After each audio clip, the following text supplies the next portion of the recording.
In this Lead Machine Growth Show episode, we'll explore creating captivating copy that turns prospects into clients. That's a mouthful.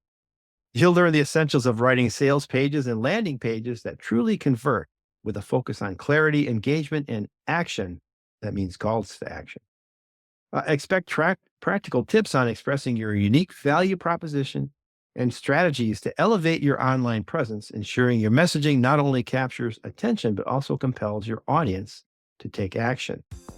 Welcome to the Lead Machine Growth Show, where you will discover how to tackle your tech, master your message, and design your dream. Paul Guyan, the mastermind behind the Lead Machine, introduces you to trailblazers who inspire you to implement life-changing solutions and systems you can model to nurture your leads and get your offers seen by your ideal clients who will invest in themselves and you.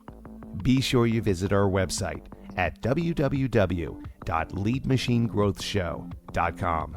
While you're there, subscribe to us via your favorite network. Now, tune in and get ready to transform your vision into reality. Welcome to the Lead Machine Growth Show. I'm Paul Guyan, your host, the Lead Machine coach and the founder of the Lead Machine Mastermind and Marketing Agency. I'm dedicated to helping you tackle your tech, master your message, and design your dream life. Whether you're just starting out or wanting to take your business to the next level, let's get this conversation started and turn your dreams into reality. So today on the show, we have Vanessa Wilde, who's suffering in the heat over in Phoenix. It's in the hundreds today. It's only 89 here in Paradise Township. But welcome to the show, Vanessa. I appreciate you coming today. Paul. It's so nice to be here. Yes, it's nice to meet you too. So tell us why are you into this copywriting thing? And I know it's exciting because I'm digging on copywriting too. So what got you into it, and why are you kind of focusing on that conversions? Yeah. So I started in marketing quite a long time ago, over 10 years ago, because I was a teacher at that time. And I started looking into the marketing world and realizing just how much I was able to do at home with marketing. So I dabbled into that and started learning everything that I could. And through the years, I did different things within the digital marketing space, including some social media coaching and different things. And I had a friend who was a brand and website designer. And she would come to me for all her copy needs, and I would just do it for free. It was fun. I enjoyed it. It was just something that came to me for some reason. I don't know why, but it just came to me. And she goes, "You should be getting paid for this." And I'm like, maybe, I don't know. Like, am I that good at this? But because I had like the marketing strategy background through all these years, it was so easy for me to take that and start applying it because I understood the buyer's journey. I understood what they needed to hear at different stages, that it just pulled me in. And that's kind of what got me tiptoeing into it. And then I went all in over the last few years now. Yeah. And that a lot of people can put up a website, but not everybody can make it convert leads and turn things into leads. And that's why that's why I have the Lead Machine, because people struggle with the messaging and with the conversion and the technology that backs it all up. So yes, 100%. Yeah. So you mentioned the buyer's journey. So why is that so important in copywriting?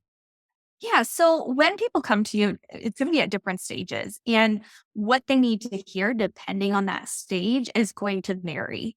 And so, for example, if you have a freebie out there, that's going to be a different part of the journey because they're not looking to purchase quite yet. They're just trying to solve that problem.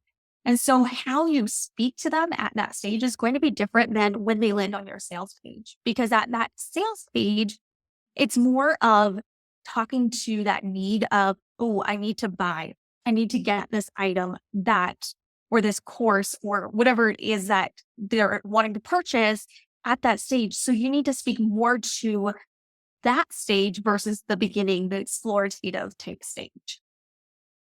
Yeah. And some people are focused on selling to the consumer, and there's also people who are selling to businesses. Is there a difference, or is the buyer's journey really one and the same? Honestly, at the end of the day, it's one and the same. It's just how you speak to them and their needs.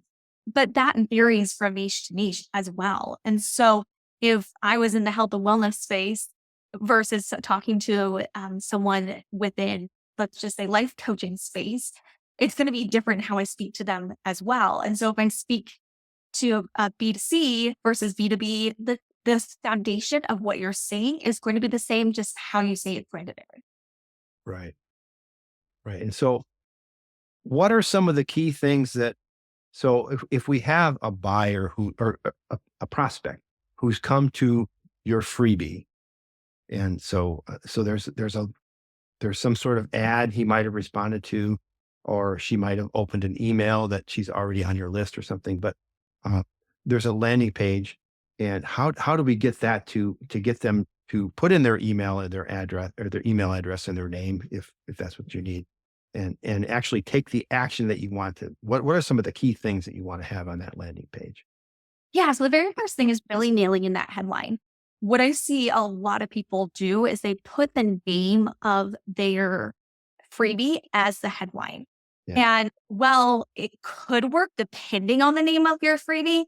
Most of the time, you don't want to put the name of your freebie as a headline because that headline needs to be speaking to what the person wants, why they're landing on the page in the first place.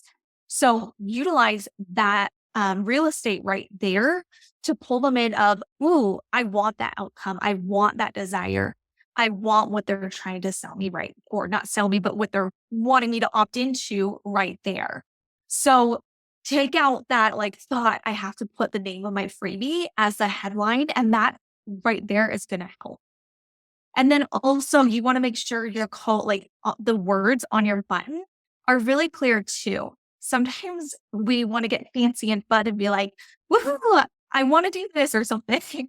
But be really clear. Like on mine, I say, send me the guide because I use this example of my kids. If I say, hey, we're leaving in the next 5 minutes, what are they going to do? They're going to sit there. They're not going to do much. But if I say, go and put your shoes on, we're leaving in the next 5 minutes, the likelihood of them clicking, AKA putting their shoes on, is going to go up because I was very direct on what I wanted them to do. So that should be right above the fold, right when they land on your page. Those should be super clear, the headline and your button right away whether it is on desktop or your phone. So make sure before you make your page live, you go and you check, are the button and the headline able to be seen right away, or is the photo pulling it down potentially? Right. And so there's long copy and there's short copy. So for I'm thinking, and I know a little bit, I don't know as much as you, but uh, there's long copy and there's short copy. So for a lead magnet, or for a freebie, what you Mhm. called it, they also call them widgets and things like that. Freebies, lead magnet. So for a lead magnet, with really the objective is not to sell them a $200 item, it's to get their email address. So the copy can be shorter, but are there other elements that are important to have on that page? There is. So you want to make sure that there's bullets of what they're going to get from it. So one thing I say with this is it shouldn't be a like, hey, you're just going to learn XYZ. You want to make sure you say you'll learn XYZ so that and Mm. do the outcome. So what's that transformation or that outcome that's going to happen because they have learned that piece within your freebie? The other thing that I always recommend including, especially if you're targeting the cold audience with this, is an authority piece. Typically, this is going to be a little bio about you and what you bring to the table. Don't just make it all like a dating profile about me, but an actual authority of who are you? Why should I trust you? Why am I why are you the person that I should be learning from? And bring that in if you have any places that you have been recognized, any PR type things, put those on the page to elevate your authority as well. Yeah, and there's a secret to doing there. I'm sure there's many secrets, but I know that there's some secrets to bullet points, to how many you should have, and whether or not you should reveal everything in them. I call them blind bullets. Can you talk about that for a minute and why they're Yeah. So important? Yeah. So I typically recommend 3 to 4 bullets just because it overwhelms someone with too many bullets. They're not going to read it anyways. And it just looks like a pile of mush to someone in their eyes. So I recommend 4. And I also like this is more of like aesthetic. I can't speak the word, but the look of it. Um, Yeah. but bold some parts of that as well.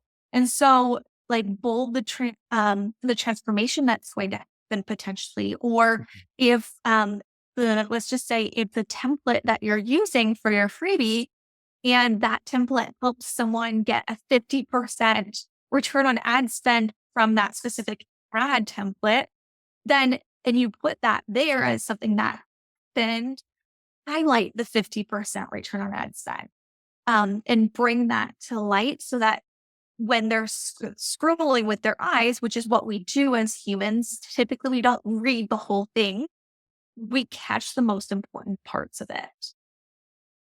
Yeah. And how important are images and videos on a landing page like that? Yeah, to me, they're very important because we are visual people. And so, one, I work with I subcontract with a lot of like ad agencies. And one of the things that happens a lot of times is people will try not to use their face for the brand. They'll want to hide. And then you run ads and it's harder to get conversions because we connect with humans.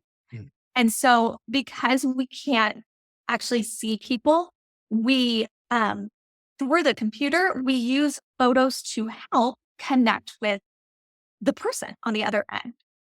And so utilize your pictures. Put yourself on that page so that they can see you as a person. Videos are great as well because that's another way for them to connect with you so that they can um, connect with you as a human through the computer, because there is that no like trust factor that has to happen. Um, it's such a common thing that most people know, but they need to know who you are, they need to like you, and they need to trust you. And because we aren't human to human in person, that takes a little more effort to create. Right. And that value that you provide, whether you're expressing that in a video or through the imagery of your copy, what are some of the ways that you can help really get clear on what the value is? A lot of times, like you say, people can focus on the thing that they're trying to give away, and they're not really focusing on the value that it really provides. So, can you talk a little bit more about that value proposition? And you mentioned transformation earlier. Yeah. Yeah. So think about the outcome, or say even the transformation that can come with your freebie. So one of the things to keep in mind with freebies is yes, it's free. Yes, the person is just giving away their email. They're not spending money, but it needs to be a value that they'll want to give you their email. And so making sure of all, what you're giving them is a value, that there is some type of first step transformation or outcome that can come of it. So that when you're in the bullets and writing about what can happen, you actually have outcome that can come from it. So for example, for one of my freebies, I have a profitable launch freebie.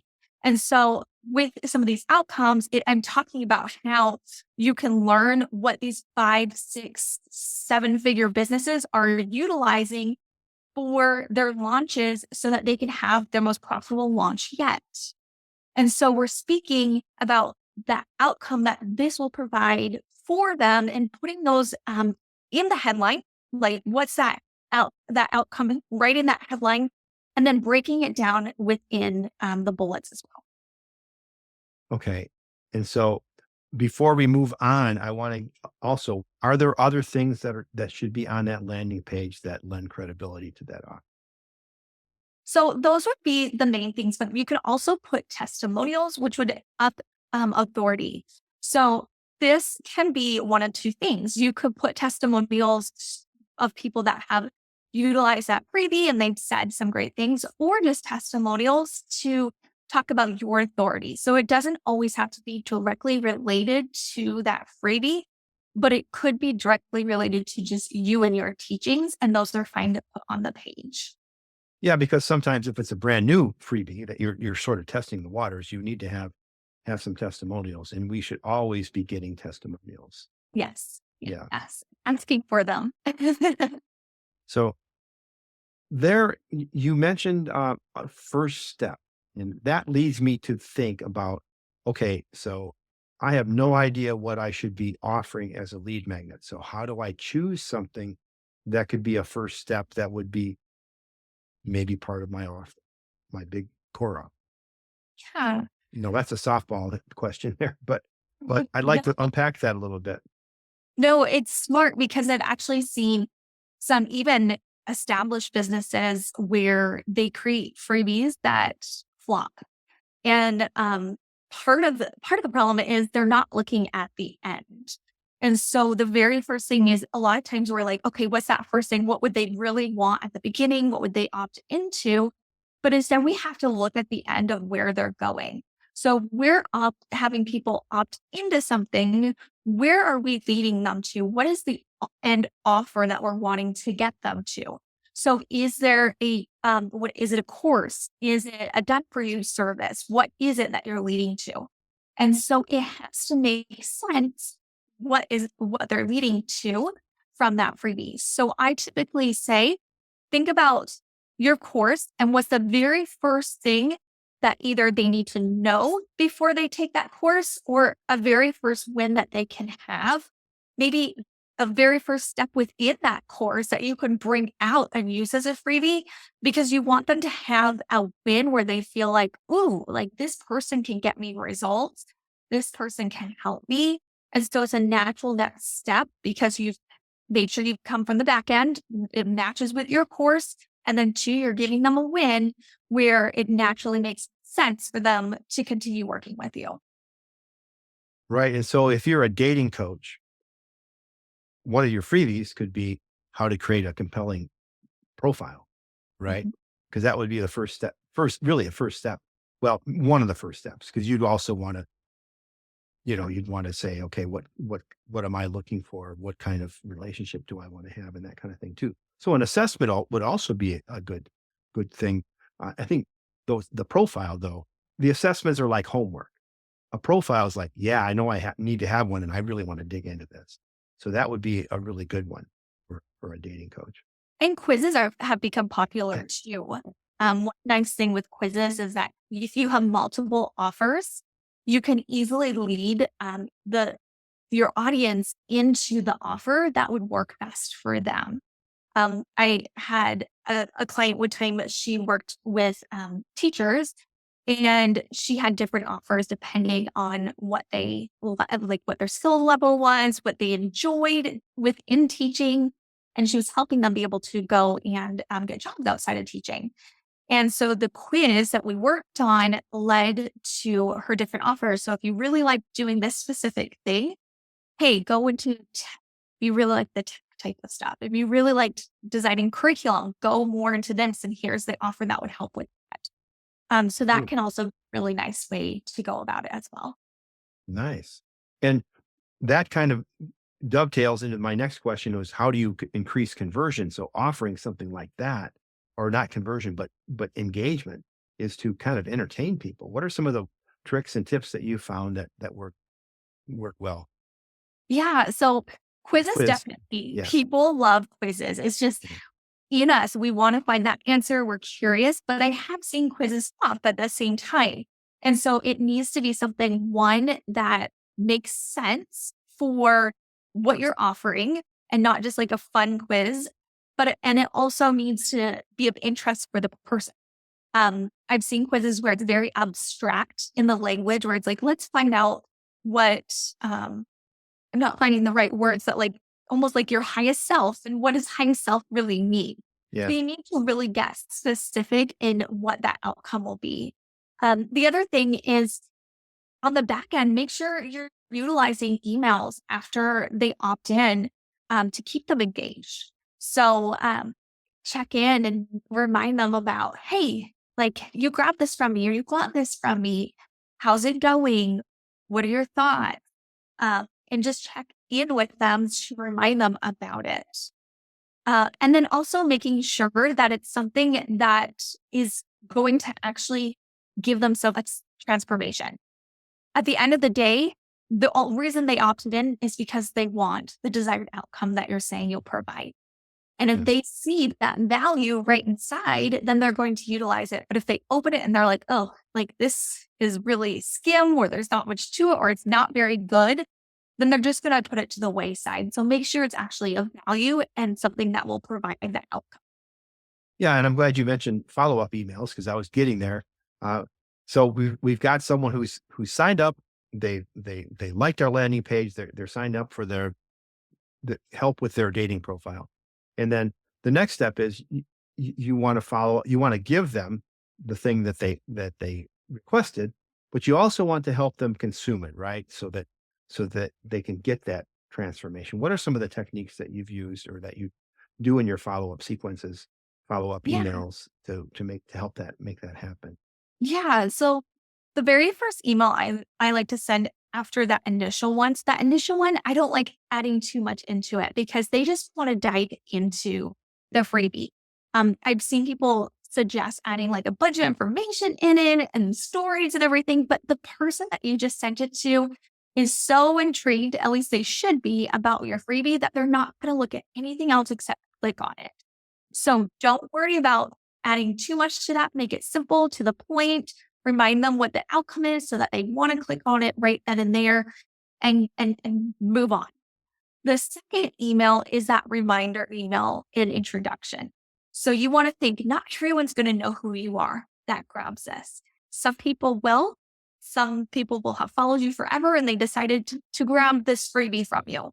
So that second email, I really like utilizing it as like an introduction connection email, which if you're open to it is a great email to have them respond to you and start conversations, which can lead into a sales conversation within the emails, or you can get on the phone with them or however you set up your sales system. And allowing them to reply back to you about what they do, who they are, what their struggles were, why they even started in the first place. Pick one and just be very direct and ask them that question and then get them to reply and be really clear. Like tell them, reply to this email and let me know XYZ, one super specific thing. Something that I see happen that can cause less people to reply is you're very broad. And so you're just saying, let me know how you liked the freebie. It's too broad. It's not about them either. And people like to talk about themselves. So Yeah. allow them to talk about themselves. Yeah, and I think and I know that if you can get them to reply early on, that also signals the email providers that they're using that, oh, they really did want this thing and they do want your email. So that really helps with your deliverability. And are there some other techniques that you can use that can help with that deliverability? Yeah, yes. So one is open rate as is like getting them to actually open with good subject lines. So some tricks that can help are emojis can actually sometimes help, putting an emoji in the subject line. I say one of the two headline subject lines, whether it is an intrigue or direct to the point.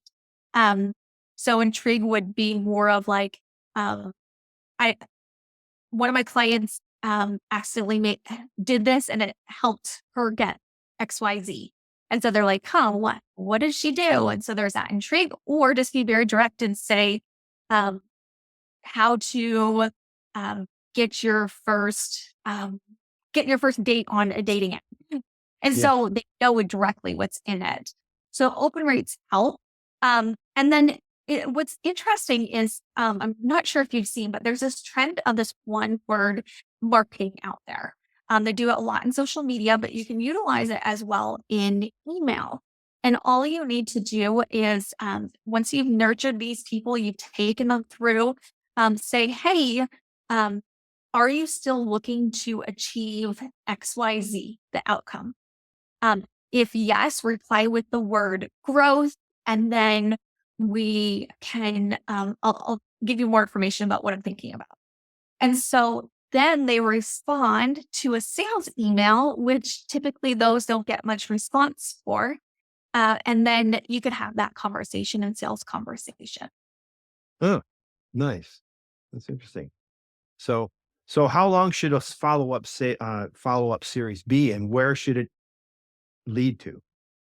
Yeah. And so I typically say about 5 nurture emails, starting with your first deliverable. But within your probably about third email is what I typically do, third or fourth, start twinkling in like the name of your course. And so there's already that recognition of the name of your course, what you do early on. Even you can do a testimonial in a way, like a create case study early on, but in an educational way, because then it starts bringing awareness. So when you do start selling within the 6th email, um, then they'll already have awareness. They'll already be thinking about your offer. So it's that natural next step for them to be like, ooh, like she brought this up before. I recognize it. Uh, Maybe I'll click and learn more. We know, especially now with the internet, the more they hear about an offer, the more you repeat it, the more you keep talking about it, even if it's just like a mention, the higher the chance it is that they'll convert because they just need to keep hearing it over and over and over again. Right. And so now that they've gotten to this point, either they're going to be a buyer, or they're gonna take the next step closer to that relationship with you. What happens next? What's not just the buyer, but I mean, people who haven't bought yet, what do they get and how long does that happen? I know if you know who Dan Kennedy is, Dan Kennedy is like the famous direct response, like the number one guru that everybody knows. Uh, he says you follow up with them until they buy or die. And Yeah. so that's what he says. So what does Vanessa Wilde say, and what do you do? So there's one or two things that you can do, and it really just depends on one, if you have the time or the money to do this. Is to create a nurture sequence to bring it back around to a sale. So just nurture them for a while, similar to concept as earlier, but you're thinking more, okay, what are the objections that they may have brought up when I sold to them? What may have held them back? And I'm going to nurture them to the point where they understand the value of this and it makes sense for them to make the natural next step. The other thing that you can do is just put them in your nurture email list and be emailing them 1 to 2 times per week. And so that you're emailing them value plus sales emails, depending on whether you're launching or whether it's ongoing, depends how you do it. One thing that I do with my emails is a super signature. At the bottom of my emails, every email that they get from me, unless it's a sales email, I don't put this on, is a 2 to 3 things. So either 1 or 2 free things and then a paid thing. And so it just says, if you're interested in working with me, here's ways that I can support you. And I put a free thing that they can get if they haven't gotten it yet, and a paid thing that they can show interest in. And so no matter where they're at in that continual ongoing nurturing that I do with my email list, they have the opportunity to work with me when they're ready. I like that super signature. And so that nurturing, how important is storytelling in that nurturing series? So important. I love Yeah. storytelling. Yeah. Uh, everyone knows, maybe not everyone, but a lot of people have heard stories. Um, Facts tell, stories tell. And it's really true when we think of some of the best speakers out there. If you go and watch TED Talks and stuff, um, the ones that stand out, or typically all of TED Talks, because they're such an intense interview process that they go through, Yeah. they lead with story. And that's because it sticks with us. And so I remember that story more than someone just saying, "Hey, you should buy this." And I'll remember stories from years ago and I'm like, "Oh, I forgot about that." But that's what I remember is that story. I don't even always remember what the outcome was, but I remember that story. And so if you want to get into the hearts, the real, what really does the conversion, bring in that storytelling. Yeah. And I love stories that correlate day-to-day experiences with the outcome that they're looking for. And so my experience, like, I forget what it was, what episode I was promoting. I was promoting an episode about being prepared, and and I was snow blowing my driveway, and we have a lot of snow in Michigan, and we had the garage door open, and there was a malfunction, either the operator malfunction or the snowblower, and I blew snow right into my garage, and it went all over my drums and my musical equipment, and I'm just I had to share that story, uh, because it was so funny that I wanted people to know that I'm human and I make mistakes. But I Mm. also so there was that part, but there was also, being prepared and having things lined up ahead of time, and that correlated to the podcast episode I was promoting that week. And, and that was so fun, and people have responded to me, said, "Oh, I can't believe did you actually do that?" And I had AI draw up a cartoon picture of me blowing snow into the driveway on top of my drums, and my wife was going, "No!" But, it was so fun. So storytelling is a lot of fun. Yeah. Now, one of the things I noticed in what we're gonna talk about in a minute, was launch, and I know you love launches, product launches. And do we have enough time to talk a little bit about product launches? Because we got kind of went into the email, but the email, I believe, email is so powerful because that's how you can get to communicate. There's obviously you can make conversations happen in social media and all that whatnot, but all those connections that you have out there, you don't own. So if you want to get them to your email list so that you own that media and that you can sell to them, after you've got that freebie, you can sell to them over and over again, and really help them transform, get that transformation that you're offering. Uh, but so we spend a lot of time in that. Do we have enough time to talk about launches and maybe some tidbits or strategies that you like to do with launches? I know that they involve email, but Yeah. what else? I know it's a broad question, but It is a broad question. I know. One one thing that does come to mind is preparing your audience to be sold to. A lot of times, I think of this, for example, imagine just showing up at work and being like, "All right, everything's changing today. We're doing this." And what's going to happen? There's a lot of resistance, right?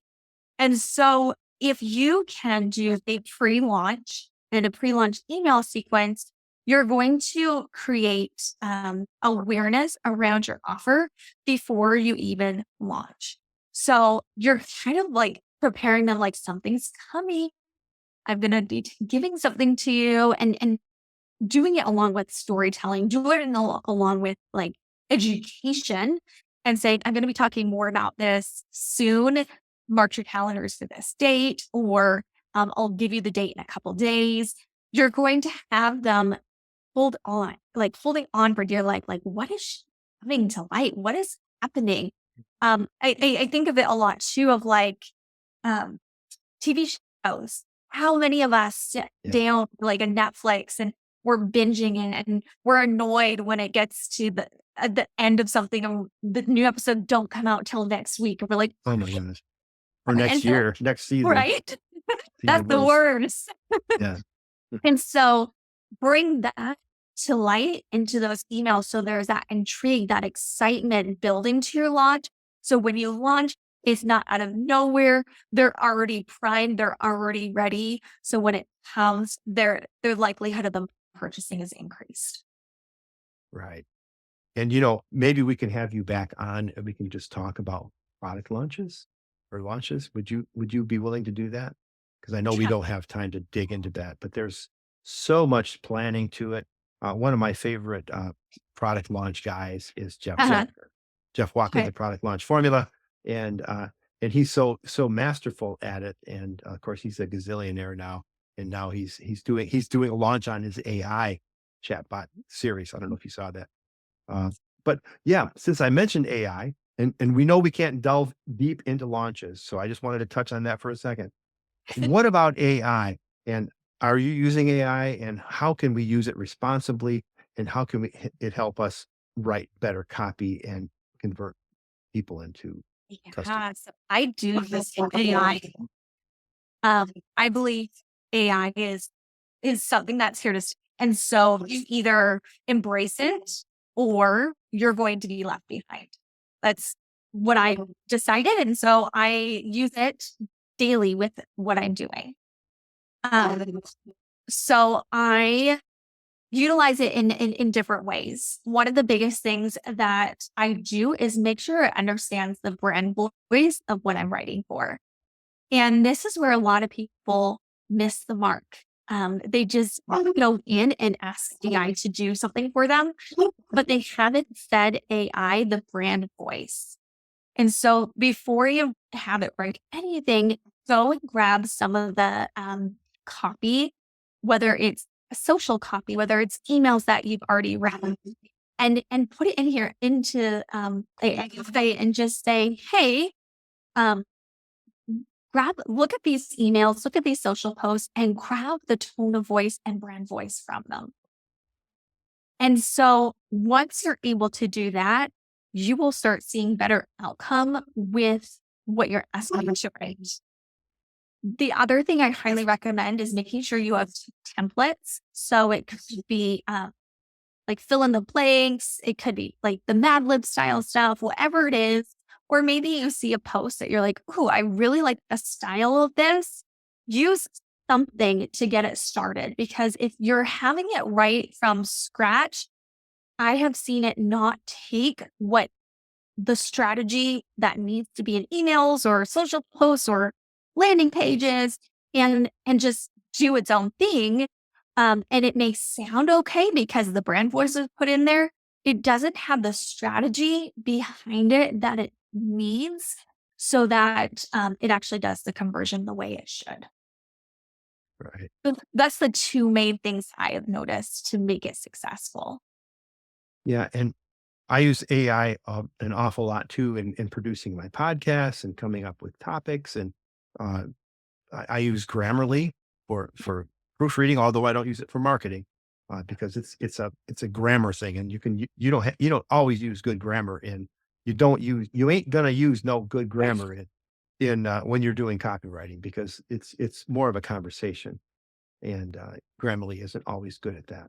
But what about the humanization of or taking the output of AI that's generative AI is what we're talking about. It generates copy for you. Do you take and say, okay, that doesn't sound exactly like me, or I wouldn't use that word. I wouldn't use unleashed. I wouldn't use level up. I wouldn't use some of these words that are you can just tell it's AI. And I wouldn't use 14 bullet points either because AI will give you 14 bullet points if you let it. So, what are some of the things that you can do to humanize it? Yeah. So one thing is you need to kind of tell it. So I use the word conversational. So make this more conversational. And that ends up helping it out a lot. I also just go and fix it. So you have to remember that AI is not going to take over humans. Like at the end of the day, it's not smart enough because it doesn't know that conversational piece, that human touch that we bring into it. And so it's going to, you can get it really, really close. But at the end of the day, I always change some things with it because it's not quite there. So go in and make it human. Change things to how you would say. You don't have to have it perfect. Like it probably is trying to make it. Yeah, yeah. Well, thank you so much. As we wrap up I think we're kind of about where we were thinking we would be. I was hoping to do more. Uh, maybe we'll have to have you come back. So as you wrap up with your final words, what are 3 things our users can do and our listeners can do to put these ideas into action? Yeah. So one thing that I would encourage them to do is first go and if you don't have a freebie, um, create one. If you do have a freebie, go and assess it. See, is it leading to where you want it to go? Is it actually making sense that it's that first win for them? Go and check that out. Make sure it's actually going to give that first little win that will make them want to stay. So that's the very first thing I would say. Secondly, go test out the super signature. Try it out in emails and add it to the bottom because you never know who will click on that without having a salesy email. It could just be educational, just be nurturing, and you have that at the bottom, and someone's like, "Ooh, I'm actually intrigued to work together," and it gives them that chance to click at any time. The other thing that I would encourage is to go and do research. Get to know your person even more. I think what I've noticed a lot is we think we know our person and who we're trying to target, our ideal client, but there's so many resources out there. Even ChatGPT can be helpful. You can ask it questions about your target audience and get to know them even more through that. Go on Amazon, read the book reviews that are topics related to what you do. And even go in Facebook groups and also don't be afraid to get on phone calls with people and just ask some questions, get to know what's going on behind the scenes for them so that you can really speak to them because your best person to get the right copy from is actually the audience that you're wanting to convert. Yeah. Yeah. And one trick that I learned about your testimonials, you can actually feed ChatGPT or your favorite AI, Gemini or whatever it might be, your testimonials, and you can say, what were these people experiencing before and after they experienced my service, which is a really great way to go, huh, I'd never thought of that. That's a way to get clear on what your value proposition is, and you might be surprised that there's an unmet need or an un you didn't articulate a need that they had that you actually fulfilled, but you didn't know you filled it. And so that would be really helpful to know. So that's a really great That's trick. really neat. I've not heard Yeah. of doing that. That's really cool. Yeah. Yeah. And also just doing that research and documenting it all and your buyers or your journey, why you do what you do is super important, I think, in your copywriting so that you can relate that and those that'll help with your welcome emails and just having those things available is super important. Yeah. And something else came to mind while you were saying that is keep track of stories. If you are like me, I have mom brain through and through where I am so forgetful. Keep track of those stories. Like if something happens, bring the notes up on your phone and just record some of the stories because you never know what you'll be able to utilize within your own emails because that truly is what does connect with people.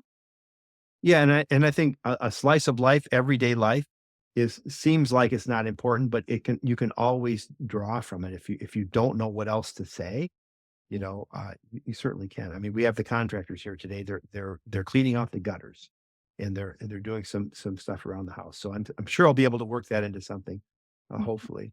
Uh, but it's been a pleasure having you, Vanessa. Thank you so much. Thank you, Yeah. Paul. I have enjoyed this conversation. Yeah. So as we sign off, remember faith and action go hand in hand. So keep the pedal to the metal until next time on the Lead Machine Growth Show. I'm Paul Guyan and Vanessa Wilde. Thank you for being here today. Thank you so much, Paul. Thank you for tuning in to the Lead Machine Growth Show with Paul Guyan, where we show you how to tackle your tech, master your message, and design your dream so that you can transform your vision into reality. Remember to visit our website at www.leadmachinegrowthshow.com and enjoy even more great episodes like this one. Again, while you're here, subscribe to us via your favorite network. We look forward to seeing you next time on the Lead Machine Growth Show.